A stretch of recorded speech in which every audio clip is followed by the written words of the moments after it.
Deus é Deus, o diabo é uma criatura. Não tem como comparar.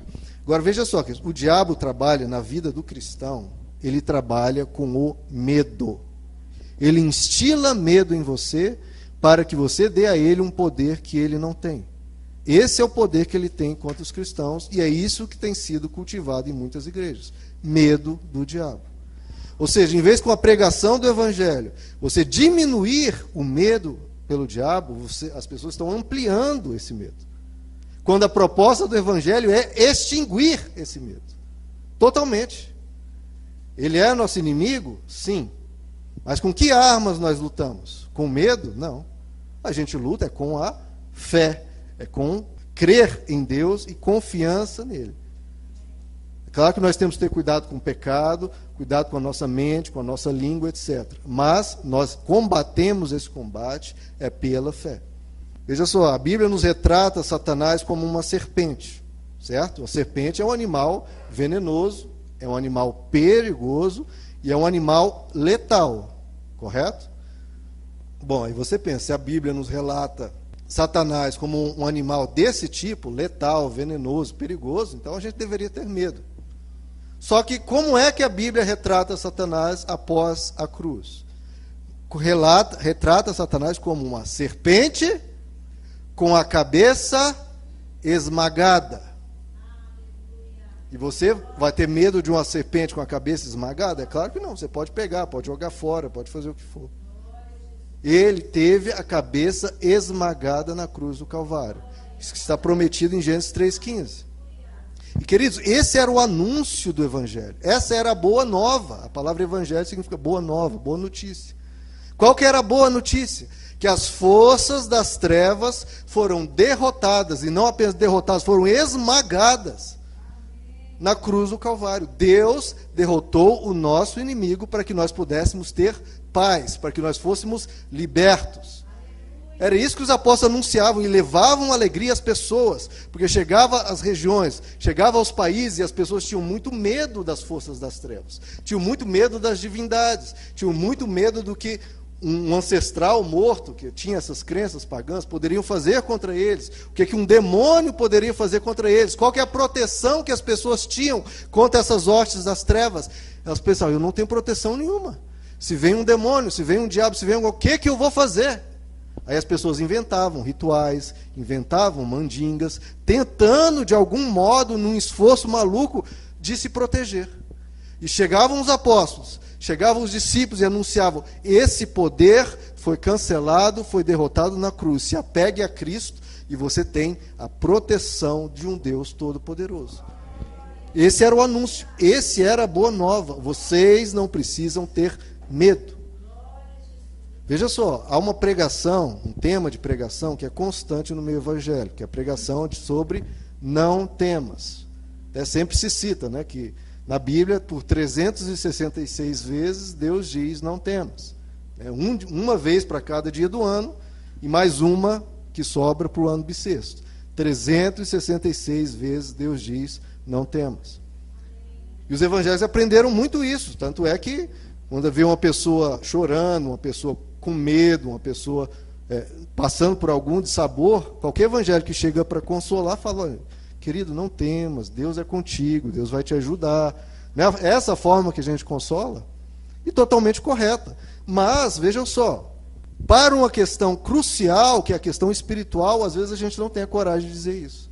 E é onde a gente mais deveria dizer, que é onde mais o Evangelho nos ensina, não temas as forças das trevas. Às vezes o crente tem medo até de ser possuído, chega a esse nível de incompreensão. Quando que a Bíblia nos ensina que nós somos templo do Espírito Santo, que ele habita em nós. Veja só, se o Petros, meu filho, tivesse medo, sei lá, de uma formiga caminhando ao redor dele, eu do lado dele, e falar, não, meu pai parece que não consegue me guardar dessa formiga, até me ofenderia o Petros ter medo de uma formiga estando eu do lado dele. Então, a gente tem que chegar a uma conclusão aqui, queridos. O diabo é para Deus uma formiga ou não? Deus está ao nosso lado ou não? Se sim, sinceramente, eu acho que ofende a Deus você ter medo de uma formiga com Deus estando do teu lado. Porque parece que é o diabo que é onipresente. O diabo está em todo lugar, ele está ali, está acolá. Já Deus não, parece que Deus não é onipresente. Parece que Deus está somente na igreja e mais nenhum lugar. Não, Deus está dentro em nós, como Jesus diz. Ele caminha conosco, ele está sempre conosco. E parece que é o diabo que é onipotente, porque parece que Deus, coitado, ele não tem poder para proteger um filho dele. E os filhos não se sentem seguros com Deus junto dele. Então veja só que quem tem medo do diabo está dando um poder para ele fazer o que ele não poderia. Se você tem medo dele, você está dando armas para ele agir, armas que ele não teria. Veja só, o Anderson Silva, os principais lutadores que já houve. Se o Anderson Silva ficar com medo, sei lá, do Petros, meu filho, virar as costas e ficar falando, não me bate, não me bate.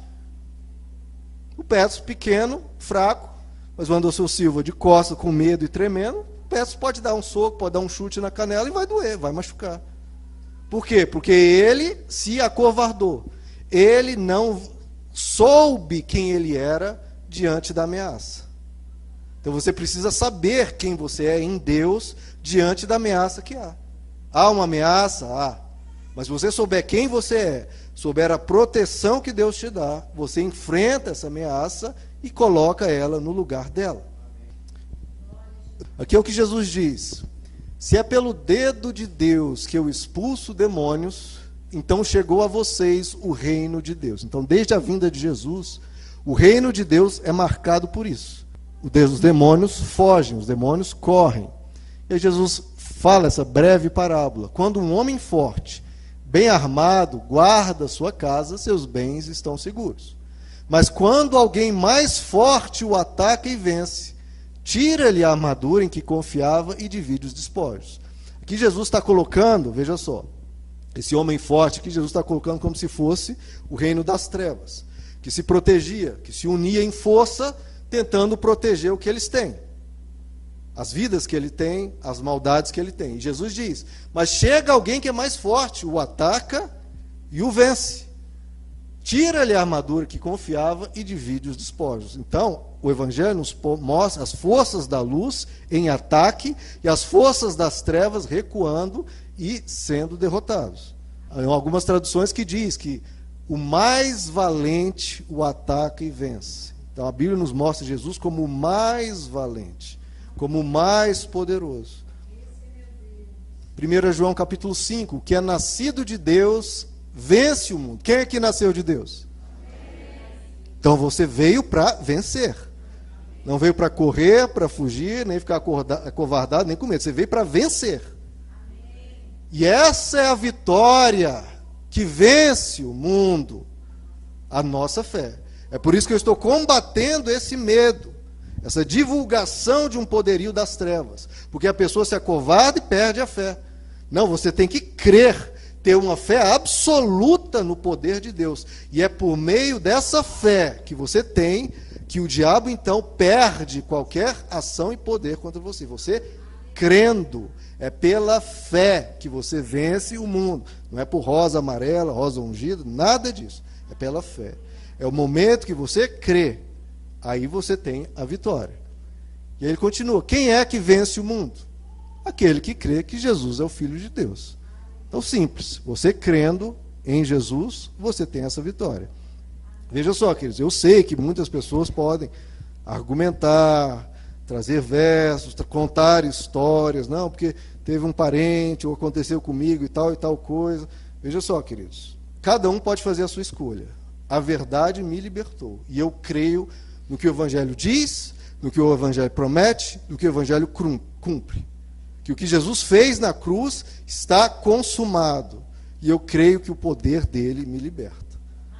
Eu não vou crer no poder do diabo. Porque se você crer no poder do diabo, você dá poder para ele. Eu creio no poder de Jesus que me liberta. Agora, onde ele atua? Ele tem as suas ações? Tem. Onde que ele atua? A Bíblia nos diz que, 2 Coríntios 4, o apóstolo Paulo diz, o Deus dessa era cegou o entendimento dos descrentes. Então, quem não crê, quem não quer Deus, esse pode ser muito atacado, pode ser muito influenciado, Pode haver problemas para essa pessoa. Diz também em Efésios 2, o Espírito que está atuando nos filhos da desobediência. Então são nesses que ele atua. E também nos que praticam o pecado.